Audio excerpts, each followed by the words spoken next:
বিদ্যুৎ চুরিতে কাঠগড়ায় বিধায়কের আত্মীয়রা। পূর্ব বর্ধমানের খণ্ডঘোষের ঘটনা। হুকিং করেই দোতলা পাকা বাড়িতে বিদ্যুৎ সরবরাহ। রাস্তার ইলেকট্রিক পোল থেকে অবাধে চলে হুকিং। এমনকি পাশের মাটির বাড়িতেও হুকিং করে বিদ্যুৎ নেওয়ার অভিযোগ। ব্যবস্থা নেওয়ার আশ্বাস জেলা শাসকের। কারেন্ট আছে না, হুকিং করা হয়েছে তো? হ্যাঁ, হয়নি তো, এটা তো অন্যায়। ঠিক লাগবে। এরকম কতদিন ধরে চালাচ্ছেন হুকিং? বেশি না, আগে ছিল এটা। দুটো বাড়িতেই কি মানে হুকিং করা আছে? না না, এটাই রিসেন্ট করলাম। আর ওই বড় বাড়িটাতে হুকিং করা? না, ওটা এখন কারেন্ট নিয়ে নেয় বলে এখন দিয়ে আছে কারেন্ট ওটা ইয়ে হয়ে গেছে। আচ্ছা, কিন্তু এইভাবে হুকিং করে আর এলাম এটা ডিস্টার্ব হয়ে গেছিলো। খণ্ডঘোষের তাঁতিপাড়াতে খণ্ডঘোষের বিধায়কের শ্বশুর বাড়ি, সেখানে দেখা গেল হুকিং করে বিদ্যুৎ নিয়েছে। ঠিক আছে, আমরা এগুলো এসবিসি ডিপার্টমেন্টকে বলবো, এগুলো একটু ফিল্ড এনকোয়ারি করে ভেরিফাই করে ব্যবস্থা নেওয়ার। হুগলির শেওড়াফুলিতে হকার উচ্ছেদ অভিযান। শনিবার গভীর রাতে স্টেশন চত্বরেও ভাঙা হলো পরপর দোকান, স্টল, দোকান হটিয়ে রাতারাতি ফাঁকা করা হলো স্টেশন। অমৃত ভারত প্রকল্পের আওতায় স্টেশনের আধুনিকীকরণের জন্য এই অভিযান। দিনের বেলা অভিযানে বাধা পাওয়ায় এবার রাতে উচ্ছেদ অভিযান। পাল্টা রেল পুলিশের অফিস ঘেরাওয়ের ডাক হকার ইউনিয়নে। আমাদের আন্দোলনকে ভয় পেয়েছে, ওই জন্যে হাতে চুরি পরে চোরের মতন রাত্রিরে সবকটা দোকানকে ভাঙচুর করেছে। অখাদ্য এখানকার প্রশাসন। যদি প্রশাসনের যদি একটু থাকতো, আমাদের সঙ্গে আলোচনা করতো। এখানকার বড়বাবু, আমরা গেছিলাম কথা বলতে, তারা কথা বলিনি। আমাদের এই হকার ভাইদের পেটে লাত মেরেছে। 500 দোকান, 500 জনের 5 জন করলে কত হয়, তাদের পেটে লাত মেরেছে এই পুলিশ প্রশাসন। সব দোকানই তো ভেঙে দিয়েছে, প্রায় সব দোকান ভেঙে দিয়েছে। বেহালাই হাসপাতালে হামলা, ভাঙচুর, রোগীর মৃত্যু। চিকিৎসায় গাফিলতির অভিযোগে বিদ্যাসাগর হাসপাতালে ধুন্ধুমার। প্রায় 150 লোক গিয়ে হাসপাতালের এমার্জেন্সিতে ভাঙচুর চালায়। জখম নার্স সহ 3। তাণ্ডবের জেরে বৃদ্ধার প্যানিক আটাক। মারপিটে আহত কয়েকজন পুলিশ কর্মীও। পাকড়াও 22। আমরা ডিউটি ছিল 10টায়, এসে দেখি না লোকজন ভর্তি, পাবলিকে ভরে। 10টার ডিউটি ধরে এমার্জেন্সি ভরেই আছে লোক। তাকে বোঝানো হচ্ছে এ হচ্ছে, কিন্তু ওরা বুঝতে চাইছে না। ওরা দাবি চাইছে যে আমাদের পেশেন্ট মারা গেছে, যে ট্রিটমেন্টটা হয়েছে সেই ট্রিটমেন্টের কাগজ চাইছে। কালকে অনেকটা ভাঙচুর হয়েছে, লালবাজার থানায় এসেছিল, 3-4 গাড়ি তো ওদের লোককে তোলা হয়েছে। নার্স দিদিদের মারধর করেছে, আমাদেরও মানে মারধর করতে গেছিল। ওই মুহূর্তে ওটির দাদারা এসে আমাদের এখান থেকে উদ্ধার করে নিয়ে চলে গেছে। এখানে খুঁজছিল যে কারা এখানে আছে। পেশেন্ট পার্টির যারা পেশেন্ট ছিল তারা মানে পেশেন্ট শুদ্ধ ট্রিটমেন্ট শুদ্ধ তারা নিয়ে চলে গেছে, ভয়েতে পালিয়ে গেছে। আমরা কোনো মতে মানে এখান থেকে দাদারা কোনো রকমে আমাদের নিয়ে চলে গেছে, মানে জীবন বাঁচিয়ে আমরা খুবই আতঙ্কে ছিলাম এতক্ষণ। হ্যাঁ, পেশেন্টও চলে গেছে, মানে বাড়ির লোক এখান থেকে নিয়ে চলে গেছে। সুরক্ষা কর্মী যারা ছিলেন, এমনকি পুলিশ কর্মীও ছিলেন, যদিও কোনো মহিলা পুলিশ কর্মী ছিলেন না, কিন্তু সেই পুলিশ কর্মীদের কাছে তিনি বারবার সাহায্য চান যাকে রক্ষা করার জন্য, কিন্তু তাকে কোনোভাবেই রক্ষা করা হয়নি। এবং তারপরে তিনি কোনো রকমে এদের হাতে মার খেতে খেতে বাথরুমের ভিতরে ঢুকে নিজের জীবন বাঁচান। আমাদের এই যে নার্সিং স্টাফ, তিনি বারবার হচ্ছে যে উপস্থিত পুলিশ কর্মী এবং সুরক্ষা কর্মীদের কাছে সাহায্য চেয়েছিলেন, কিন্তু তাকে সাহায্য করার জন্য তারা কেউ এগিয়ে আসেননি। সোদপুরে তরুণীকে অজ্ঞান করে শ্লীলতাহানির অভিযোগ। টিউশন পড়াতে গিয়েছিলেন ওই তরুণী, সেখানে চায়ের সঙ্গে ওষুধ মিশিয়ে অজ্ঞান করে তার শ্লীলতাহানির অভিযোগ। অভিযুক্তের শাস্তি সহ বিচারের দাবিতে বিক্ষোভ। পলাতক অভিযুক্তের খোঁজে খোলা থানা। পড়াতে গেছিল, ওকে বাজেভাবে ইসে করে টাচ করে ভুলিয়ে ভালিয়ে উল্টোপাল্টা জিনিস করেছে। আচ্ছা, ও কি মানে জ্ঞান ছিল? না, ছিল না ঠিক মতো করে। যখন বাড়িতে এসছে তখনও ঠিকঠাক ভাবে ছিল না। আমরা বিচার চাই। সিপিআইএম অফিসে যুবনেত্রী শ্লীলতাহানির অভিযোগ। নিউ ব্যারাকপুরের বিলকান্দার ঘটনা। কাজগড়ায় সিপিআইএম নেতা অসীম সাহা। নেতার বিরুদ্ধে এর আগেও মহিলাকে উত্ত্যক্ত করার অভিযোগ। 30 অক্টোবর এরিয়া কমিটির সম্পাদকের কাছে লিখিত অভিযোগ। এমনকি অভিযোগ প্রত্যাহারের জন্য চাপ দেওয়া হয়, দাবি করছেন মহিলা।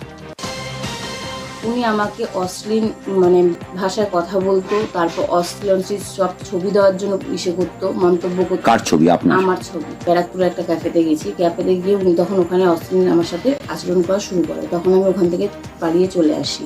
চলে আসার পরে তারপরে উনি আমাকে মেসেজে আবার হুমকি দেওয়া শুরু করে। এটা আমি তো জেলা কমিটিতে পাঠিয়ে দিই, আমার হাতে এটা রাখিনি। এইটা হচ্ছে কথা। এবং আমাদের আভ্যন্তরীণ ব্যাপার আমাদের জেলা কমিটি যেটা করবে সেইটাই। রানীগঞ্জের কুরুস্তরিয়া এলাকায় তুলকালা এসিএলের গাড়ি ভাঙচুর। খনি এলাকায় বারবার বিস্ফোরণের পরে উদাসীন এসিএল। গাড়ি ভাঙচুর স্থানীয়দের বাধা দিতে গেলে পুলিশের গাড়িও ভাঙচুর করা হয়। ঘটনাস্থল থেকে চম্পট এসিএল কর্মীদের। টেন্ডার ছাড়াই চলছে টোল প্লাজা। সালানপুরের রূপনারায়ণপুরের ঘটনা। 10 বছর ধরে এক এজেন্সিকে টোল আদায়ের দায়িত্ব। 2014 সালের পর থেকে কোনো টেন্ডার ডাকা হয়নি বলেও অভিযোগ। টোল আদায়ের টাকা সরকারি কোষাগারে জমা পড়ছে না বলেও অভিযোগ। টোল প্লাজায় দুর্নীতির অভিযোগে সরব বিরোধীরা।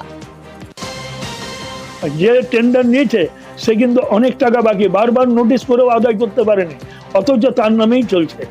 মনে কি ওই টোলটা নেওয়ার কি মানুষের অভাব আছে না কোনো ব্যবসায়ীর অভাব আছে? অথচ কিন্তু সেই ব্যক্তিকেই দিয়ে রেখেছে। এর পিছনে কার স্বার্থ আছে, কার হাত আছে? নিশ্চয় কিছু একটা আছে।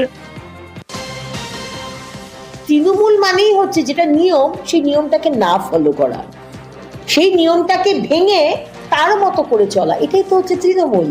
তাই করছে, আপনারা অবাক হচ্ছেন কেন? এটাই চলবে, টেন্ডার হবে না। এইভাবেই মানুষ বাধ্য হবে, দিনের পর দিন বেশি টাকা দিয়ে যাবে, রাস্তার মেনটেনেন্স নেই। টেন্ডার আমরা করিনি, কিন্তু আমরা যেহেতু ওখানে তো এখন চাউলটা পাইনি বলে আমরা করতে পারিনি, আমরা কিন্তু আমাদের নিয়ম অনুযায়ী ওকে আমরা প্রতি বছর 10% এক্সট্রা আমরা চার্জ করি। এবছর যদি 5 লাখ দেয়, আমরা জানুয়ারি থেকে ওকে আবার আমরা 10% বাড়িয়ে চার্জ করবো, আবার তো সে টাকাটা দেবে, সেভাবে টাকা দেয়। প্রাক্তন স্ত্রীকে ধারালো অস্ত্রের কোপ। পলাতক প্রাক্তন স্বামী। ফাঁসি দেওয়া রাবভেটার ঘটনা। অভিযোগ বিয়ের পর থেকে মানসিক অত্যাচার চালাতো প্রাক্তন স্বামী। শনিবার সকালে ধারালো অস্ত্র নিয়ে হামলা। মহিলা চিৎকারে স্থানীয়রা ছুটে এলে পালায় অভিযুক্ত। ফাঁসি দেওয়া থানায় অভিযোগ দেয়। শহরে ফের আগুন। এবার উল্টোডাঙ্গার বস্তিতে আগুন। রবিবার সকালে রেল লাইন লাগোয়া বস্তিতে আগুন লাগে। ভস্মীভূত পরপর ঝুপড়ি। পরিস্থিতি নিয়ন্ত্রণে আনে দমকলের 6টি ইঞ্চি। বেহালাই হাসপাতালে হামলা, ভাঙচুর, রোগীর মৃত্যু। চিকিৎসায় গাফিলতির অভিযোগে বিদ্যাসাগর হাসপাতালে ধুন্ধুমার। প্রায় 150 লোক গিয়ে হাসপাতালের এমার্জেন্সিতে ভাঙচুর চালায়। জখম নার্স সহ 3। তাণ্ডবে জেরে বৃদ্ধার প্যানিক আটাক। মারপিটে আহত কয়েকজন পুলিশ কর্মীও। পাকড়াও 22। আমরা ডিউটি ছিল 10টায়, এসে দেখি না লোকজন ভর্তি, পাবলিকে ভরেই। 10টার ডিউটি ধরে এমার্জেন্সি ভরেই আছে লোক। তাকে বোঝানো হচ্ছে, এ হচ্ছে, কিন্তু ওরা বুঝতে চাইছে না। ওরা দাবি চাইছে যে আমাদের পেশেন্ট মারা গেছে, যে ট্রিটমেন্টটা হয়েছে সেই ট্রিটমেন্টের কাগজ চাইছে। অনেকটা ভাঙচুর হয়েছে। লালবাজার থানায় এসেছিল, 3-4 গাড়ি তো ওদের লোককে তোলা হয়েছে। নার্স দিদিদের মারধর করেছে, আমাদেরও মারধর করতে গেছিল। ওই মুহূর্তে ওটির দাদারা এসে আমাদের এখান থেকে উদ্ধার করে নিয়ে চলে গেছে। এখানে খুঁজছিল যে কারা এখানে আছে। পেশেন্ট পার্টির যারা পেশেন্ট ছিল তারা পেশেন্ট শুদ্ধ ট্রিটমেন্ট শুদ্ধ তারা নিয়ে চলে গেছে, ভয়েতে পালিয়ে গেছে। কোনো মতে এখান থেকে দাদারা কোনো রকমে আমাদের নিয়ে চলে গেছে, জীবন বাঁচিয়ে আমরা খুবই আতঙ্কে ছিলাম এতক্ষণ। হ্যাঁ, পেশেন্টও চলে গেছে, বাড়ির লোক এখান থেকে নিয়ে চলে গেছে। সুরক্ষা কর্মী যারা ছিলেন, এমনকি পুলিশ কর্মীও ছিলেন, যদিও কোনো মহিলা পুলিশ কর্মী ছিলেন না, কিন্তু সেই পুলিশ কর্মীদের কাছে তিনি বারবার সাহায্য চান যাকে রক্ষা করার জন্য, কিন্তু তাকে কোনোভাবেই রক্ষা করা হয়নি। এবং তারপরে তিনি কোনো রকমে এদের হাতে মার খেতে খেতে বাথরুমের ভিতরে ঢুকে নিজের জীবন বাঁচান। আমাদের এই যে নার্সিং স্টাফ, তিনি বারবার হচ্ছে যে উপস্থিত পুলিশ কর্মী এবং সুরক্ষা কর্মীদের কাছে সাহায্য চেয়েছিলেন, কিন্তু তাকে সাহায্য করার জন্য তারা কেউ এগিয়ে আসেননি।